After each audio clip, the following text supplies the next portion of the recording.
Friends, good morning. నవలెస్ topic వచ్చేసి ఎద్దనపూడి సులోచనారాయణ గారి మీనా నవల మొదటి భాగంలో పార్ట్ 3 ఇవాళ నేను వాయిస్ ఓవర్ ఇస్తున్నాను. ఇది మీకు నచ్చుతుంది. హాయ్ ఫ్రెండ్స్, నాకేమో అతను అసలు నచ్చలేదు. మెడలో టై, జబ్బలకి బిగువుగా అంటి పెట్టుకుని ఉన్న టెర్లిన్ షర్టు, పక్క పాపిడితో జాగ్రత్తగా దువ్వుకున్నట్టు జుట్టు, వెనక బట్టతల అవుతుందేమోనని అనుమానం, వీటన్నిటినీ చూస్తే అతను తన విషయంలో చాలా శ్రద్ధ తీసుకుంటున్నాడని అనిపించింది. ఆ నవ్వు మరీను. అతని ముఖంలో నవ్వు గోడకి మేకు కొట్టినట్టు తగిలించినట్టు ఉంటుందే తప్ప సహజంగా ఉండనే ఉండదు. పై పెదవిని బిగబట్టి క్రింద పెదవిని కుడివైపునకు సాగలాగుతాడు. పూర్తిగా నవ్వేస్తే ఆయన సొమ్మేం పోతుందో మరి. కళ్ళు మాత్రం ఎదుటివాళ్ల మీద పడగానే అదేదో లోతులు కొలిచే యంత్రంలా ఉన్నాయి. మనిషిని చూడగానే వారి మనస్తత్వాలు కనిపెట్టేగల నేర్పున్నట్టుంది. సారథి ఉన్న వారం రోజులు ఇట్టే గడిచిపోయినాయి. అమ్మ సూచన మీద మిస్సెస్ లింగం బలవంతం చేయగా అతను మరో వారం సెలవు పొడిగించాడు. అతను ఉన్నన్ని రోజులు మేము అతన్ని నీడలా అంటి పెట్టుకునే తిరిగాం. అతని కోసం మా అమ్మ ఆ 15 రోజుల్లోనూ చాలా డబ్బు ఖర్చు పెట్టింది. సారథితో నాకు వివాహం ఖాయమవబోతోంది అన్న వార్త ఎవరి నోటి నుంచి ఎలా వెలువడిందో కానీ ఇట్టే ప్రచారంలోకి వచ్చేసింది. ఎవరి నోటి నుంచి విన్నదైనా, క్లబ్కి వెళ్ళినా, బజార్లో ఎవరు కలిసినా, మేము ఎవరింటికి వెళ్ళినా, ఎవరైనా మా ఇంటికి వచ్చినా అందరూ నాకు అభినందనలు తెలపడం ప్రారంభించారు. నీ అంత అదృష్టవంతురాలు లేదని పొగడసాగారు. ఇదంతా నీ అదృష్టం అనే కంటే మీ అమ్మ ప్రయోజకత్వమని ద్వంద్వార్థం వచ్చేట్టు కొంతమంది మాట్లాడారు. సారథి వెళ్ళిపోయే రోజు వచ్చింది. మా అమ్మ ఆర్భాటంగా విందుకు ఏర్పాటు చేసింది. ఆ రోజు నన్ను షోకేస్లో పెట్టే బొమ్మలా అలంకరించింది. ఆ రాత్రి భోజనాలు అయిన తర్వాత అందరం కూర్చున్నప్పుడు సారథి నన్ను వివాహం చేసుకోవడానికి సుముఖంగా ఉన్నట్టు మాటల ద్వారా వ్యక్తపరిచాడు. అమ్మ ముఖం 1000 వోల్టుల బల్బులా వెలిగిపోయింది. అతను వెళ్లే ముందు నా దగ్గరకు వచ్చాడు. నా చీర బాగుందని మెచ్చుకున్నాడు. నా నగలు అలంకరించుకునే విధం కొత్తగా ఉందని ప్రశంసించాడు. ఇదంతా అమ్మ ప్రతిభే, నాకేం రాదు అన్నాను అతన్ని క్రీగంట కనిపెడుతూ. అచ్చు నేను అనుకున్నట్టే అయింది. అతని కళ్ళు అప్రయత్నంగా ప్రశంసాపూర్వకంగా అమ్మవైపు తిరిగినాయి. వాటిల్లో అభిమానం తొణికిసలాడింది. సారథి అమ్మ దగ్గర అరగంట నిలబడి సెలవు తీసుకోవడం నేను గమనించకపోలేదు. వాళ్ళు వెళ్ళిపోగానే అమ్మ అమాంతం నా దగ్గరకు వచ్చి గట్టిగా గుచ్చి కౌగలించుకుంది. ఎంతో ఆనందంగా, నువ్వు చాలా అదృష్టవంతురాలివే మీనా. నువ్వు కాదు, నేను. అలాంటి అల్లుడు దొరకాలంటే ఎంత భాగ్యం చేసుకుని పుట్టాలి అంది అమ్మ. చివరి మాటలకి నేను ముఖం ముడుచుకోవటం అంత ఆనందంలో ఉన్న ఆవిడ గుర్తించనే లేదు. అతను అడుగు పెట్టగానే నా ఇంటికే కొత్త కళ వచ్చింది అంది అమ్మ. నాకు అది నచ్చలేదు. అమ్మ లోపలికి వెళ్ళిపోయింది. నేను చాలాసేపు అక్కడే నిలబడి ఉన్నాను.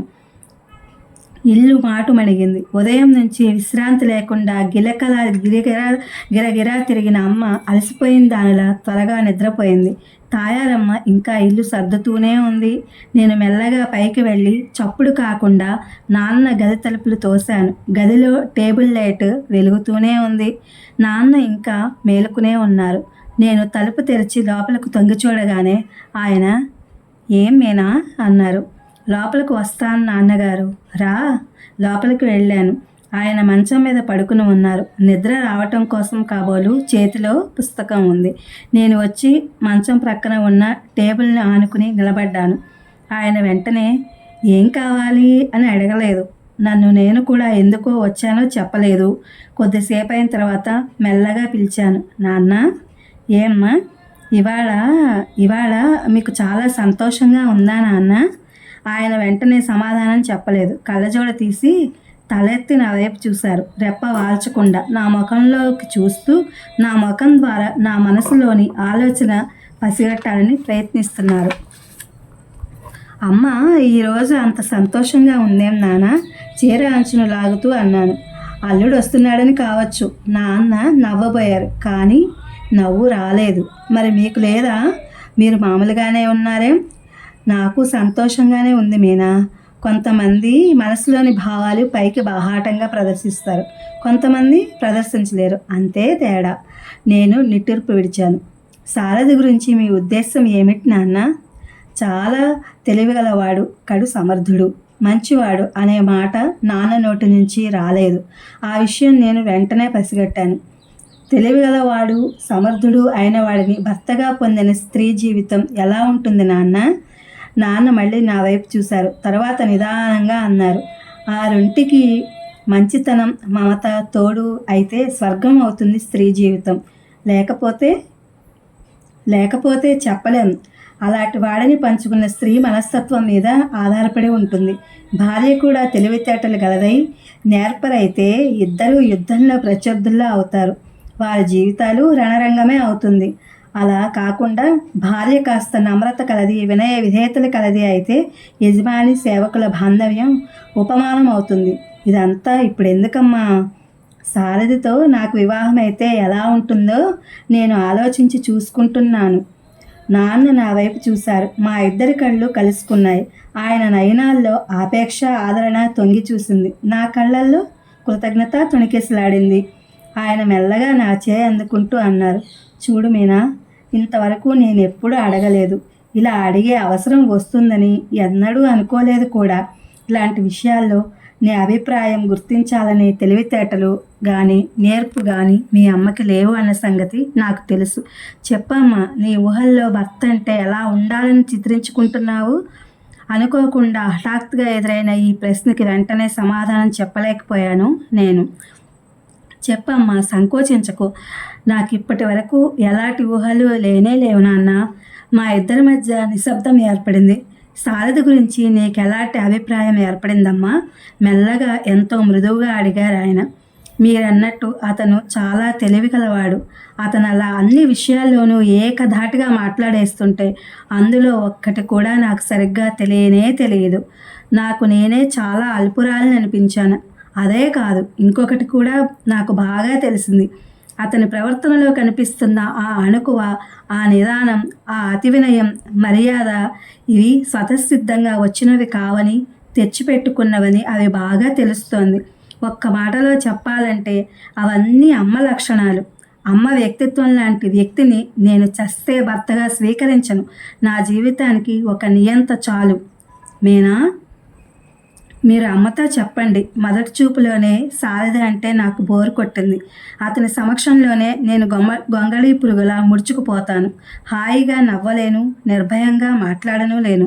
నేను అల్పురాలననే భావం నన్ను వదలదు అనేసి వడివడిగా గుమ్మం వైపు వచ్చేశాను. మీనా, వెనక నుంచి పిలిచారు. గుమ్మం దగ్గర క్షణం ఆగాను. వెనక్కి తిరిగి నాన్న వైపు చూస్తూ మళ్ళీ అన్నాను, నన్ను పెళ్లి చేసుకుని నా ఇంట్లో స్థానం కావాలి అనుకునేవాడు నాకు అవసరం లేదు. తన ఇంట్లో స్థానం ఇవ్వగలిగినవాడు నాకు కావాలి. నా పరువు ప్రతిష్టల కోసం ఆరాటపడే మనిషి నాకు వద్దే వద్దు. అతనికి డబ్బు లేకపోయినా పర్వాలేదు. నన్ను ఆత్మీయంగా చూడగలిగితే చాలు. మీకు వార్ధక్యంలో నా ఇంట్లో భర్త పిల్ల జల్లా మధ్య ప్రశాంతత వాతావరణం కల్పించాలని కలలు కంటున్న నాకు తోడుగా నిలిచి నా ఆలోచనలు సక్రమంగా ఆచరణలో పెట్టడానికి సాయపడేవారు నాకు కావాలి. నా అందాన్ని పూజించేవాడు, మా అమ్మ గుణగణాలు కీర్తించేవాడు వద్దు నాకు. మా అమ్మని నా తల్లిగా మాత్రమే గుర్తించి గౌరవించగలిగిన వాడు నాకు కావాలి. మీరు చెప్పండి అమ్మకి. మీనా, నాన్నగారు లేచి కూర్చుని ఆదుర్దాగా పిలిచారు. నేను గదివైపు పరిగెత్తాను. నా గదికి వచ్చి పడ్డాను. ఇప్పుడు నా గుండెలు తేలిక పడ్డాయి. నాన్న నన్ను తప్పక అర్థం చేసుకోగలరు. మేమిద్దరం ఏకమైతే అమ్మ మమ్మల్ని ఏమీ చేయలేదు అనే భావం నాకు గుడ్డిగా నమ్మకంగా ఏర్పడింది. ధైర్యం ఇవ్వసాగింది. సారథి ఊరు వెళ్ళినప్పటి నుంచి అతని దగ్గర నుంచి తరచుగా ఉత్తరాలు వస్తూనే ఉన్నాయి. అన్నింటికీ అమ్మ సమాధానం రాస్తూనే ఉంది. 1-2 సార్లు మాత్రం కవర్ తెచ్చి నన్ను వ్రాయమంది. నాకు రాదు, నువ్వే వ్రాయి అన్నాను. ఒకసారి అమ్మ సారథికి రాసిన ఉత్తరం నేను బజారుకు వెళ్తుంటే నాకు పోస్టు చేయమని ఇచ్చింది. నేను వీధిలోకి రాగానే అది విప్పి చూశాను. ఉత్తరం పెద్దదే. ఇక్కడ అమ్మ క్లబ్ తరపున చేసే అన్ని పనులు, విశేషాలు అందులో వివరంగా ఉన్నాయి. అమ్మ ఇంత మంచి భాష వ్రాయగలదని నాకు ఇంతవరకు తెలియదు. చివరిలో నా గురించి ఒక పేరా ఉంది. అందులో నేను సారథికి ఉత్తరం రాయనందుకు నా తరపున తను క్షమాపణ కోరుతూ తర్వాత ఇలా వ్రాసింది. సారథి, మీనా నాకున్నది ఒక్కగానొక్క కూతురు. అది నా జీవితానికి వెలుగు అంటే అతిశయోక్తి కాదేమో. మేము చిన్నప్పటి నుంచి దాన్ని అతి గారాబం చేసి పాడు చేశాం. దాని వయసు వికసించినా మనసు వికసించలేదు. అదెంత మూర్ఖురాలంటే కనీసం నీకు ఉత్తరం రాయడం కూడా తెలియదు. దాన్ని నీ చేతుల్లో పెడితే నాకు కూడా తృప్తి, ఆనందం కలుగుతాయి. దాని భవిష్యత్తు గురించి నిశ్చింత లభిస్తుంది. నీలాంటి వాడు అల్లుడిగా దొరకడం నాకు చాలా అదృష్టం. దానికి రాబోయే భర్త గురించి నేను ఎంత బెంగపడ్డానో దేవుడికే తెలుసు. భగవంతుడు నిజంగా చాలా కరుణామయుడు. నాకు నిన్ను ప్రసాదించాడు. నా బుగ్గల్లోకి వేడి రక్తం పొంగుకొచ్చింది. అమ్మ నన్ను గారాబం చేసిందా? నేను వట్టి మూర్ఖురాలనా? సారథికి ఉత్తరం రాయాలన్న సంగతి నేను తెలుసుకోలేక మానేశానా? నిజంగా చాలా చాలా మండిపోయింది. ఆ ఉత్తరం చించి ముక్కలు చేసి వీధి చివర ఉన్న చెత్త కుండీలో పారేసి నా పని మీద వెళ్ళిపోయాను. అప్పుడు ఆవేశంతో ఆ పని చేశాను, కానీ తర్వాత నా గుండెలు పీచుమంటూనే ఉన్నాయి. సారథికి ఆ ఉత్తరం అందలేదని నాకు తెలుసు. మరి దాని జవాబు రాదని తెలుసు. నేను చేసిన పని మాత్రం బయటకు రాలేదు. అమ్మ అతన్ని అల్లుడిగా చేసుకోవాలనే ఆరాటం గమనించిన తర్వాత నేను సమయం దొరికినప్పుడల్లా సారథిని వెక్కిరిస్తూనే వచ్చాను. అతని కళ్ళల్లో మెల్ల ఉందన్నాను. అతను 2 కాళ్ళ మీద స్థిరంగా పావుగంట సేపైనా నిలవలేడు. మాటమాటికి శరీరం బరువు ఆ కాలు మీద నుంచి ఈ కాలు మీదకి మార్చుకుంటూ ఉంటాడు. అతని జుట్టు మరీ పలచగా ఉంది. 2 సంవత్సరాల్లో బోడిగుండు అవుతుంది. బట్టతల వాళ్ళంటే నాకు అసహ్యం లేదు, కానీ సారథి బట్టతల అయితే చాలా వికృతంగా ఉంటాడని చెప్పడం ప్రారంభించాను. నేను నవ్వుతూ కాస్తగా పైకి కనపరుస్తున్న ఈ అయిష్టాన్ని అమ్మ నాది పైన నటన అని భావిస్తోందని చాలా రోజుల వరకు గ్రహించలేకపోయాను. అది తెలిసేసరికి మూర్ఛ వచ్చినంత పనైంది. చెమటలు పట్టాయి. అమ్మతో ఈ విషయం ఎలా చెప్పాలా అని ఉపాయాలు వెతకసాగాను. ఒకరోజు చివరికి ధైర్యం తెచ్చుకుని అమ్మ పడుకోబోయేటప్పుడు రాత్రిపూట గదిలోకి వెళ్ళాను. అమ్మ మంచం మీద కూర్చుని ఉంది. ప్రక్కనే చేతి నిండా రసీదులు పట్టుకుని తాయారమ్మ నిలబడి ఉంది. ఆ రోజు శనివారం అన్న సంగతి నాకు హఠాత్తుగా గుర్తుకొచ్చింది. ప్రతి శనివారం రాత్రి అమ్మ ఆ వారమంతా ఇంట్లో ఖర్చైన డబ్బుకి జాబితాలు, లెక్కలు సరిచూస్తుంది. ఆ లెక్క రాత్రి 10-11 గంటలకు కానీ తెమలదు. లాభం లేదనుకున్న నేను విరమించుకుని వచ్చేశాను. రాత్రంతా ఆలోచించి ఒక నిర్ణయానికి వచ్చాను. ఒక కాగితం మీద ఇలా వ్రాసాను: మమ్మీ, నాకు సారథి అంటే ఇష్టం లేదు, అసహ్యం అనిపిస్తోంది కూడా. ఈ కాగితాన్ని పొద్దున్నే తాయారమ్మ చేతికిచ్చి అమ్మకి బెడ్ కాఫీ ఇచ్చేటప్పుడు అందివ్వమని ట్రేలో పెట్టాను. తాయారమ్మ అమ్మ గదిలోకి వెళ్ళింది. వంటింట్లో నిలిచి ఉన్న నాకు గుండెలు లేవు. ఆ చిన్న కాగితం అమ్మ గుండెల్లో బాంబు పేలుస్తుంది. దాంతో ఆవేశంతో ఊగిపోతున్న అమ్మ ఎక్కడిది, ఏది అంటూ శివంగిలా లేచి నేనుంచిన చోటుకు వస్తుంది. అప్పుడు నేను దూరంగా నిల్చుని నిర్భయంగా మనసులో సారథి పట్ల ఉన్న కంపరమంతా కక్కేస్తాననుకుంటూ నిలబడ్డాను. ఎంతోసేపు అయింది. ఆ పీడిత మొహం తాయారమ్మ రానేలేదు. ఆలస్యమైన కొద్దీ నాలో ఆతృత హెచ్చిపోతోంది. చివరికి తాయారమ్మ వచ్చింది. ఆవిడకి ఎదురుగా వెళ్ళి ఆదుర్దాగా అడిగాను: ఇచ్చావా అమ్మకి? ఇచ్చాను. ఏమంది? ఏమీ అనలేదు. ఇదిగో ఇది ఇచ్చేయమన్నారు అంటూ చేతిలో ఉండలా పట్టుకున్న కాగితం తీసి ఇచ్చింది. అదేమిటి తిప్పి తెచ్చేసావేం? అమ్మ చదవలేదా? ఏమో నాకు తెలియదు. ఆవిడ వంటింట్లోకి వెళ్ళిపోయింది. నేను కాగితం అవతల పారేద్దామనుకున్నా అంతలోనే ఎందుకు అప్రయత్నంగా విప్పి చూశాను. దాని మీద అమ్మ జవాబు ఉంది. నేను రాసిన దానికి సరిగ్గా క్రింద రాసింది: సారథిని నువ్వు ఇష్టపడి తీరాలి. అతను నీకు కాబోయే భర్త అన్న సంగతి మర్చిపోకు. టపాకాయలా పేలింది జవాబు. అదేదో మిలిటరీ జనరల్ క్రింద ఆఫీసర్కి ఇచ్చిన ఆర్డర్లా ఉంది. నా ముఖంలోకి వేడి రక్తం సర్రం దూసుకొచ్చింది. సారథిని ఇష్టపడి తీరాలి, అది ఆజ్ఞ? నా ఇష్టాలతో పని లేదా? నేను చేసుకోబోయేవాడు నాకు నచ్చొద్దా?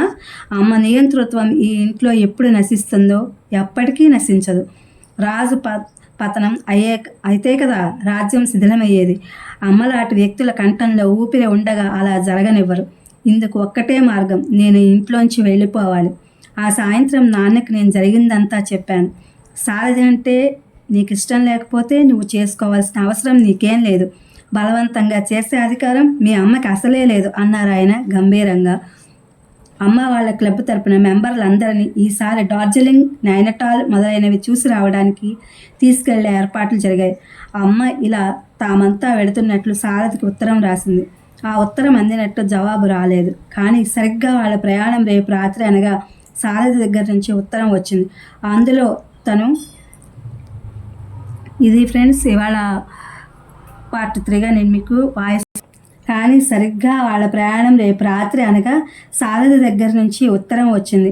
అందులో తను వాళ్ళ కంపెనీ పని మీద ఇక్కడికి వస్తున్నట్టు, ఒక వారం రోజులు ఉంటున్నట్లు రాశాడు. సరిగ్గా రేపే ప్రయాణం. అమ్మ నీళ్లు కారిపోయింది. ఇది ఫ్రెండ్స్ ఇవాళ పార్ట్ 3 వాయిస్ ఓవర్ మీనా నవల. ఇది మీకు నచ్చుతుందని చెప్పి అనుకుంటున్నాను. Please my channel like, share, subscribe and comment. Thank you for watching. Thank you for our support.